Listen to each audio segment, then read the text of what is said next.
Hello, we're here with Professor George Ross of Université de Montréal, EU Center of Excellence. We're at the conference Street Politics in the Age of Austerity, where Dr. Ross just gave an enlightening keynote address, and we'd like to sit down and ask him a few questions. How are you today, Dr. Ross? I'm fine, thank you.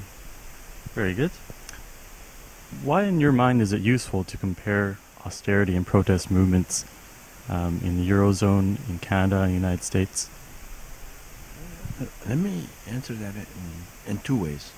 The first is, as a social scientist working comparatively, social movements, are a really vital part of political life in all of these places. And they're basically not understudied. There are a lot of people who study them, but they're not taken as seriously as they ought to be. And this particular conference targets some of the real mysterious things about these movements that we really need to resolve to understand the way our politics and societies work. So it's interesting from an intellectual point of view. The second answer would be kind of vague, but nonetheless I think pertinent. These movements tend to, because they're creative, they begin in situations of perceived distress among numbers of people, and they develop ideas about what people are distressed about and what should be done about it, and how to make the authorities listen to what's wrong.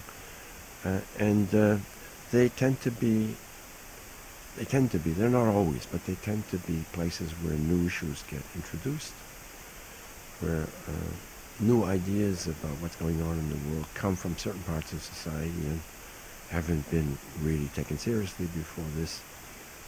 And in a situation, one of the interesting things about this conference is it takes place in the context of globalization. The crisis that creates the austerity, that creates these movements, is a globalization crisis, basically. And the movements themselves are transnational in many ways. And this is a new world where protest as well as economic policy takes its cues not only from the people who live next door to you, but the people who live thousands of miles away from you. And that's a fascinating process. We don't know what it means, but we need to map it better. It's probably going to continue. It has been going on for 20, 25 years.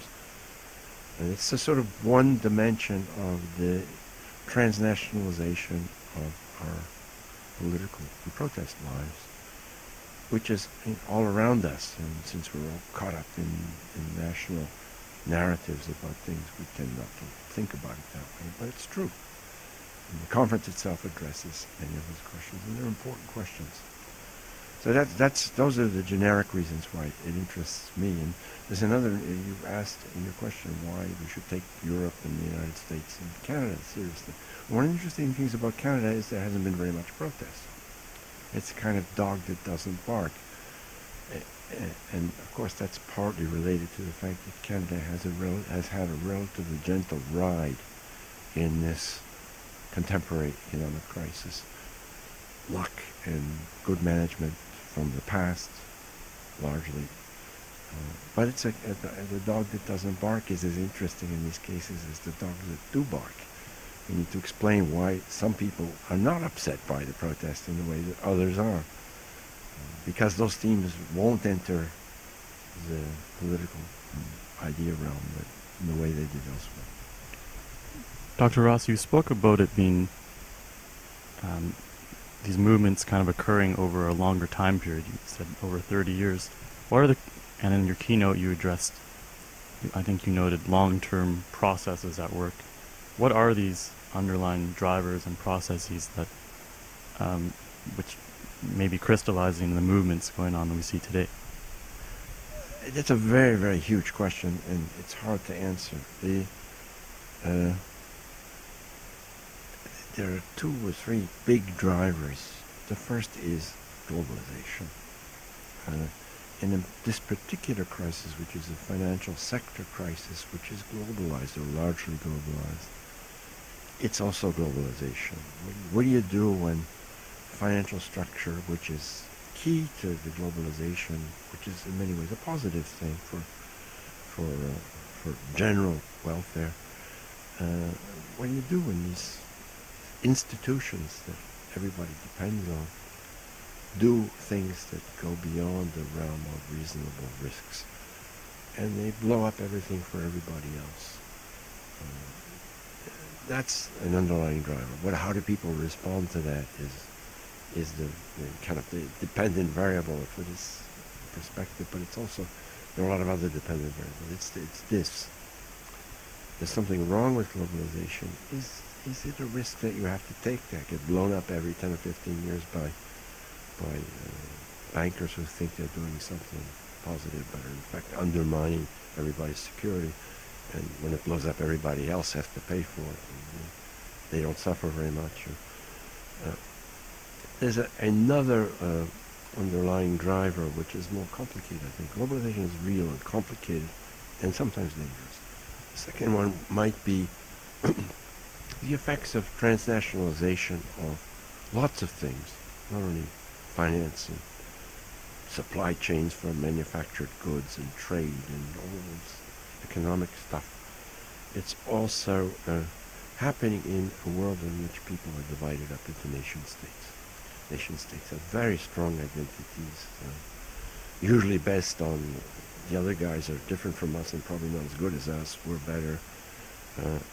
And the nation state is also dependent for its governance, or for its government at least, on institutions that are supposed to have the capacity to solve the problems that their citizens face.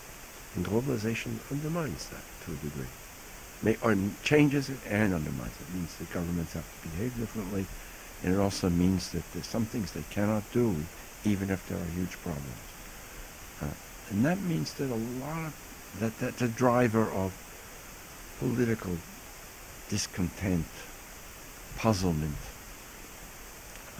We're here, why can't our people solve these problems for us? If they can't solve the problems for us, maybe there's something wrong with globalization. Maybe we should shut it down a little bit, or put up walls. Or maybe we need to protest to get these people to do different things so that they'll respond to our problems differently.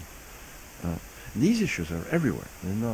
This is not just a question of social protest. These are issues that are pertinent everywhere. And you see, I think it's arguable. We'd have to document it more, and I think we'll be able to, that there's a decline in confidence among citizens about their elites and their ability to solve the problems that are important to the citizens. And this leads to a kind of crisis of politics, a kind of skepticism about politics that pushes people to mobilize and protest or become Tea Party members or what have you. There's a great disquietude, I don't think it's an English word, but people are worried in ways that they weren't worried a while back about what's going to happen, and can anybody confront the problems that we face. And change is moving very rapidly because of globalization, all kinds of change, cultural change as well as economic change. And people are really kind of upset, and they're upset that there's nobody out there that has any good answers or is willing to produce any good answers that make a difference. And that could be a long-term driver, I think, of a lot of stuff. Great. Thank you so much for your time, Dr. Ross. We have to go?